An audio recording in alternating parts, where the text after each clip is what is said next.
Zero idea what I was doing. It was the 9th of January in Iowa. It was cold. Shouldn't have been shipping crickets. Shouldn't have been starting a cricket farm. But I didn't know any better. Hey guys, Shelby Smith with Jim and Eat Crickets. Today I'm telling you the story of my first crickets. And honestly, if I really sit and think about it, it's sort of a miracle that I have any live crickets at all 4 years later. So I got the harebrained idea of growing crickets for human consumption almost 4 years ago to the day.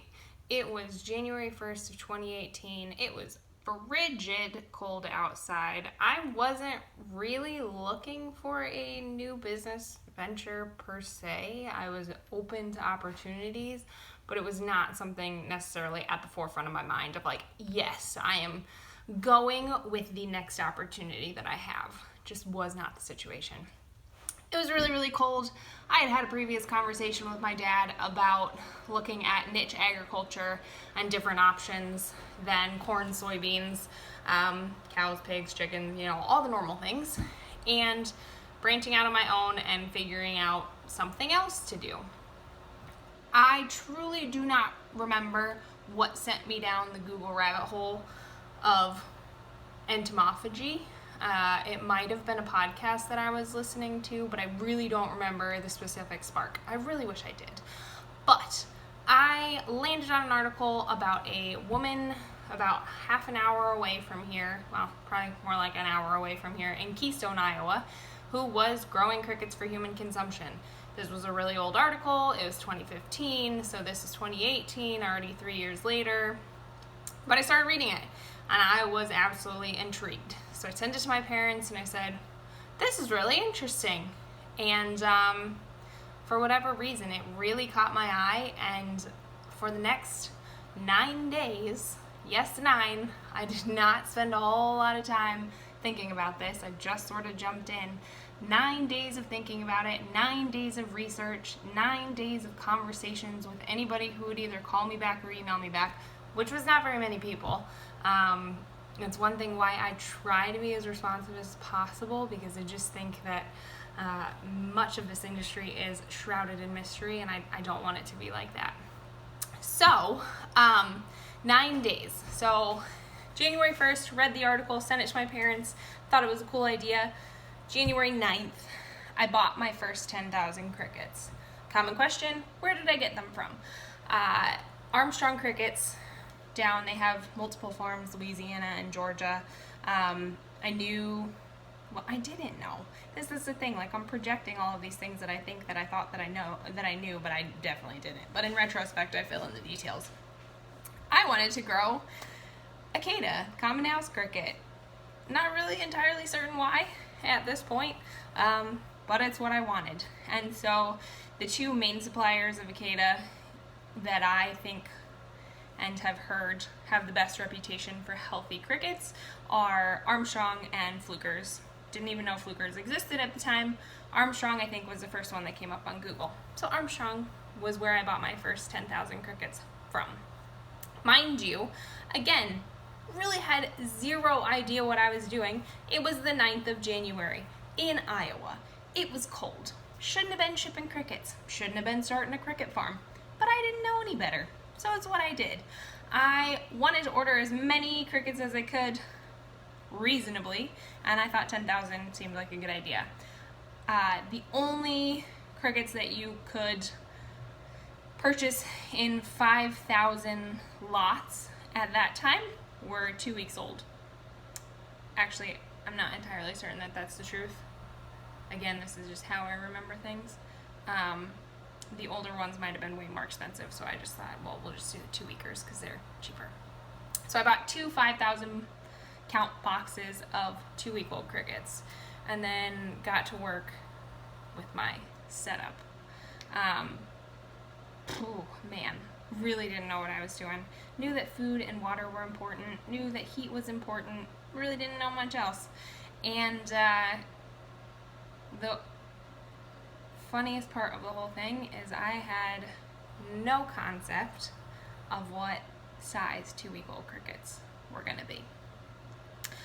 So I overnighted them, obviously, and I was working on contract for a different job. I was kind of in a consulting role. And so I was at that job, but I was pretty flexible. I could leave, come back, whatever. And my parents were both at home, which is where the crickets were going to be delivered, because my fear at that point was, oh my gosh, it's cold. The FedEx driver is going to leave the crickets on the porch. They're all going to die. By the time I get home, my cricket dreams are already ruined. Luckily, FedEx delivered. My parents put them inside right away next to the heater. Great. So by the time I got home from work, the crickets were snuggled in their box, nice and warm, no issues whatsoever, despite it being freezing outside in Iowa. We got them there, so that was the big first step.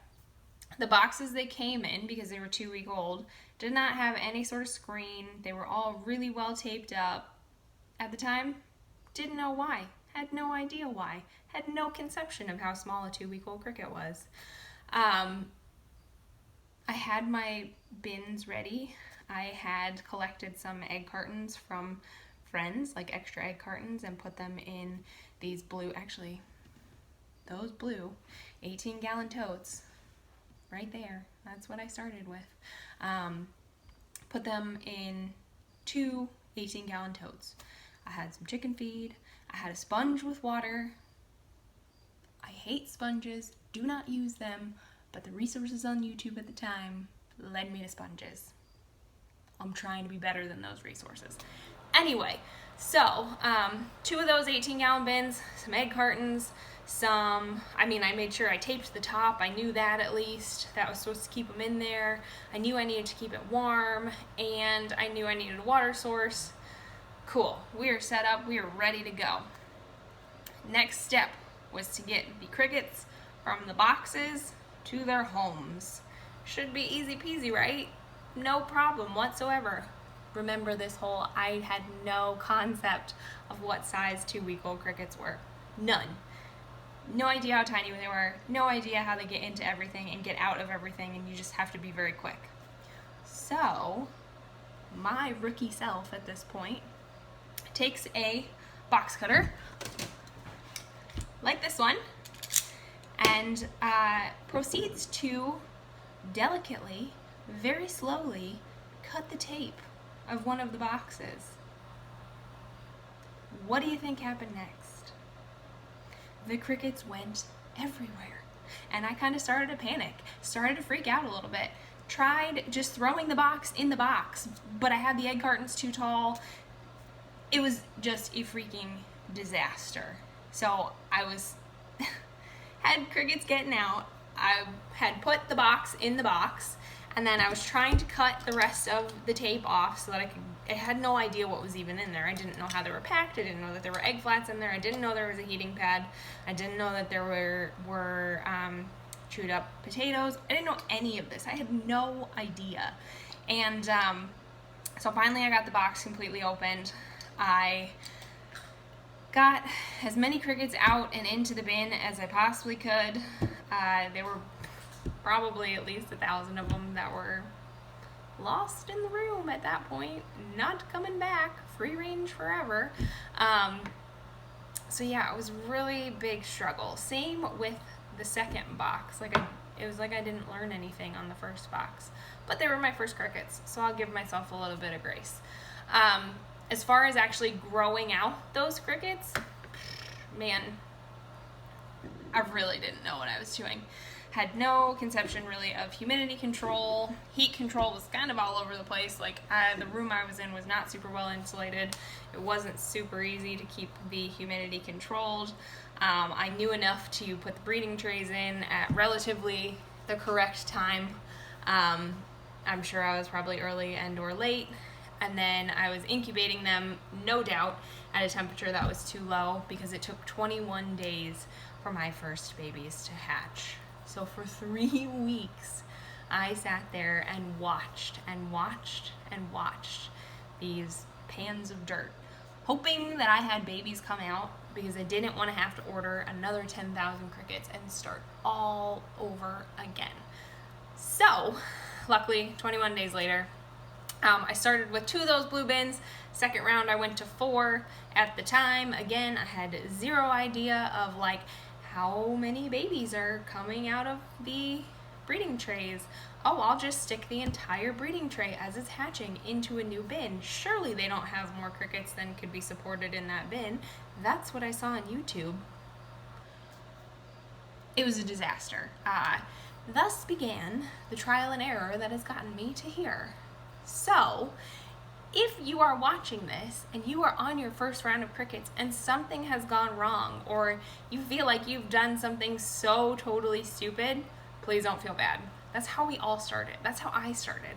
I had a few reference points. I had like no contacts in the industry, so I didn't have anybody experienced that I could talk to. What I had were YouTube videos that were not of high quality. They were not of experienced growers or anything like that. Most of the really good information came from reptile keepers that were trying to save money.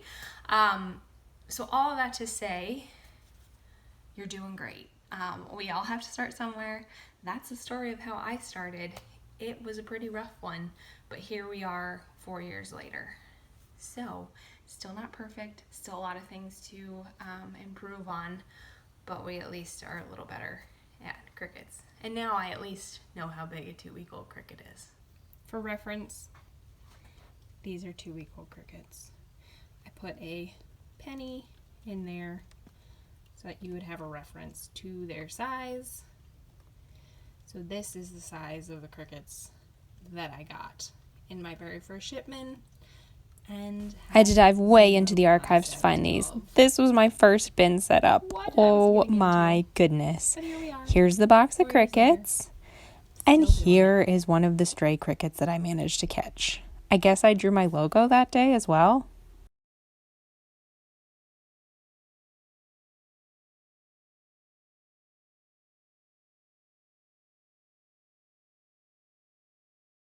So thanks so much for watching. I hope that the story of my first crickets helps you feel a little better as you go on this journey of raising crickets, whether it be for human consumption, for one of your pets, or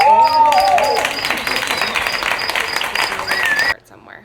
Thanks so much for being here. Please consider liking, subscribing, sharing. Appreciate you.